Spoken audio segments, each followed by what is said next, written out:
Okay, welcome back. Another episode of Selling Hobson by the pound, I guess. This is for the test pressings offering this week. And as we've done in the last few weeks, there are a number of these London bluebacks that I've collected over the years. This is actually not a blueback. It's a later pressing because it's got the white back on it, FFRR pressing of Ruggiero Ricci, doing Paganini Caprices. This is an FFR pressing, a little later, pressed by Decca, obviously, in absolutely stunning condition. I think this has never been played, to be honest. I don't even see any spindle marks on it. So great copy of Paganini Caprices. Here's another one of the rare ones. This is a London blueback. See the blue back. This is Argenta, performing the three-cornered hat, Faya, the three-cornered hat. This is an original FFSS deep groove pressing, pressed at Decca before even the SXLs. Campoli doing Chrysler and Saint-Saëns with the London Symphony Orchestra. Piero Gamba conducting. This is a blueback as well. FFSS, deep groove pressing. This has a bullet hole in it. This is a cutout. You see there's a hole in the center. Doesn't affect anything, but when they cut things out, that's how they would do it. And sometimes, remember, they saw the jacket or cut the corner off or whatever. Sometimes they actually punched a hole through the center label, which again doesn't affect playback. Very nice copy. Here is a second issue of John Ogden Rachmaninoff Piano Concerto. It's the Big Dog label, which often is quieter than some of the original orange and golds. I say second label EMI pressing with very quiet surfaces, plays near mint minus, superb playing by John Ogden. You don't see this record very often. That's a nice. Here's Chopin Ballads. This is one of those. This is a rare record. This is one of the silver and aqua and silver labels. It says incredibly rare original aqua silver label EMI SAX copy with nearly silent surfaces, making the piano seem to jump out of the grooves into the room. The playing and the recording are superb. Hard to imagine finding a better copy these days. Highest recommendation. Very nice. Then we've got Beethoven Second with Beecham conducting the Royal Philharmonic. This is the old original pressing, white and gold.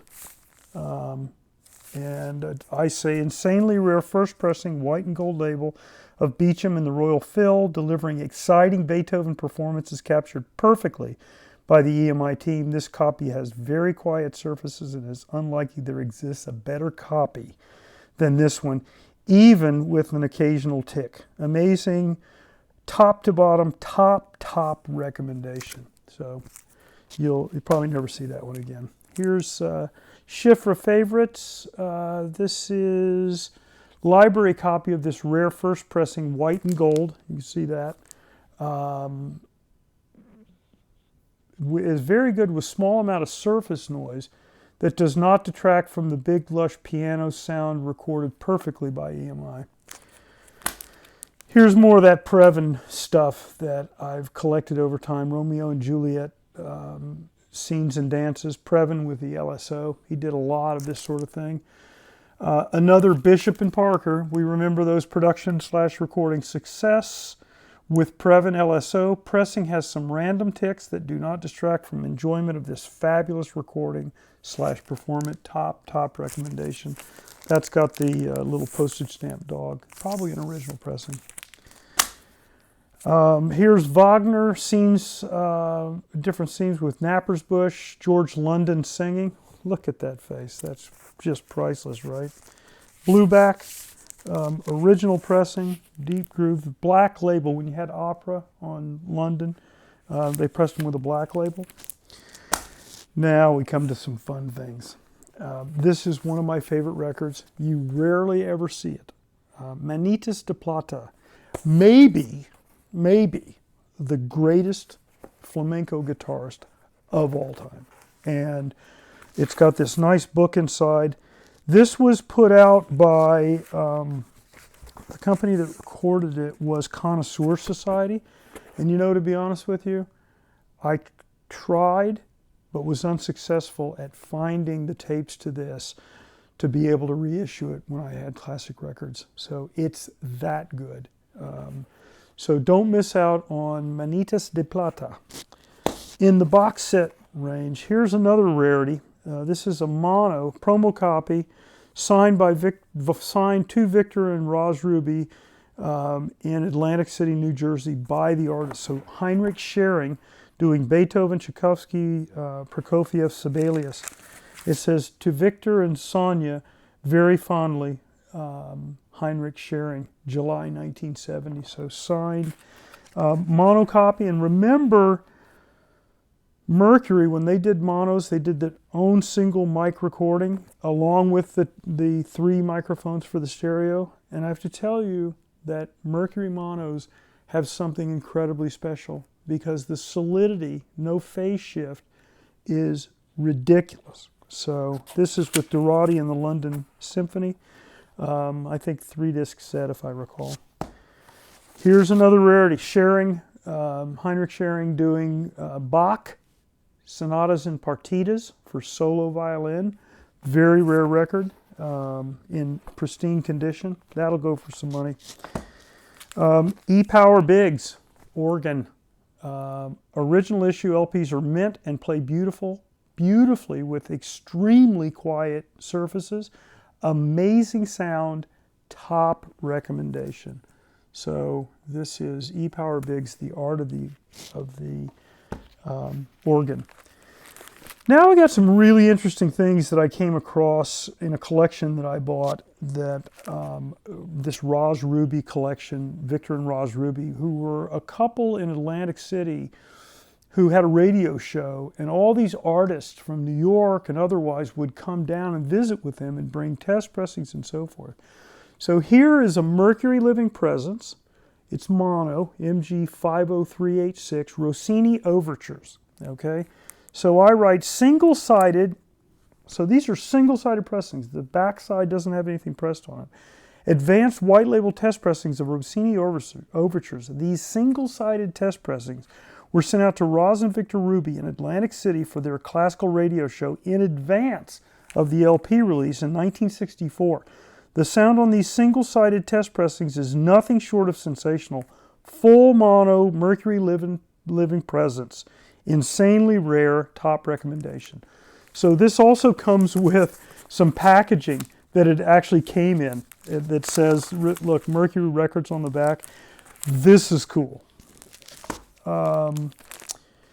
Here's another of same type, Mercury Living Presence mono single-sided test pressing, sent out for approval April 64. Howard Hansen conducting the Eastman Rochester Orchestra performance Schumann, the New England, and Griff's. These are advanced copies for both approval and early radio show before the release, 5/2/64, very rare and in superb condition. And you can even see that they were okayed with the date and so forth by, I assume, Victor and Roz Ruby. This is stuff that just doesn't exist, really. So here's rare test pressing sent out in advanced release radio play 1967. Vanguard, in this case, not Mercury, the Virtuoso Clarinet. So here's all the clarinet, Jack Breimer, the Vienna State Opera Orchestra with Felix Prohaska is the conductor. Let me just show this to you. So, test pressing. This is a 2-sided test pressing, but nonetheless, very rare stuff. Solo violin, Paul Zukovsky, Vanguard mono advanced test pressing for radio play. This is a Mitzvah for the Dead, is the piece that's being performed. It's even got the Vanguard Recording Society, 71 West 23rd Street. So there you go. And the last one of those, this is another Mercury mono, MG 50368, A1, B1, single-sided. This is a single-sided test pressing set of Gina Bachauer playing Chopin Concerto Number 1, Nocturne in 3 Etudes, with Dorati conducting the LSO. This was sent out in advance of even promo copies of the title for radio play, as indicated on the sleeves. The Mercury mono sound is superb, and this is just a wonderful, wonderful copy. So, very cool stuff. Last thing is a copy. I think we had this up before. Absolutely stunning performance and recording of the Carmen. It's LDS 6164, Leontine Price, Robert Merrill, the legendary performance of Carmen in mint condition. So, all right, that's it for this week. Everybody, good luck.